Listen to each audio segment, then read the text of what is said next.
പ്രാദേശിക ചാനലുകൾക്ക് ദേവസ്വത്തിന്റെ കടുംവെട്ട്. അനുമതിയില്ലാതെ താലപ്പൊലി ലൈവ് ചെയ്യുന്ന ഫേസ്ബുക്ക് ചാനലുകൾക്കെതിരെ നടപടിയെന്ന് ദേവസ്വം ബോർഡ്.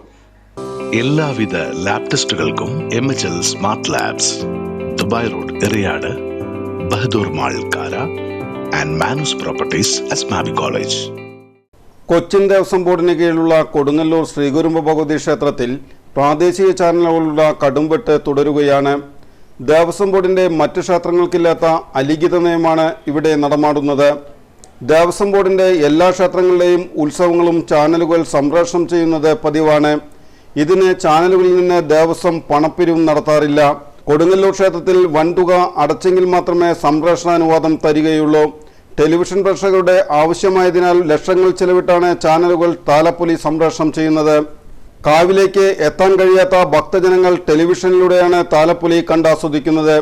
ഇത്രയും വലിയ തുക മുടക്കി ചാനലുകൾ താലപ്പൊലി സംപ്രേഷണം ചെയ്യുമ്പോൾ ചില ഫേസ്ബുക്ക് ചാനലുകൾ അനുവാദം വാങ്ങാതെ താലപ്പൊലി റെക്കോർഡ് ചെയ്ത് പ്രസക്ത ഭാഗങ്ങൾ എന്ന് പറഞ്ഞ് സംപ്രേഷണം ചെയ്യുന്ന പതിവും തുടരുകയാണ്.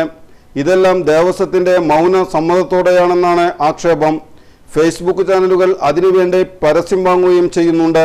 പ്രാദേശിക ചാനലിൽ നിന്ന് ഭീമമായ തുക ദേവസ്വം വാങ്ങുമ്പോൾ ഫേസ്ബുക്ക് ചാനലുകൾ അനുവാദം വാങ്ങാതെയും ദേവസ്വത്തിന് പണം നൽകാതെയും താലപ്പൊലി സംപ്രേഷണം ചെയ്യുന്നത് ഇരട്ടത്താപ്പാണെന്നാണ് ആരോപണം.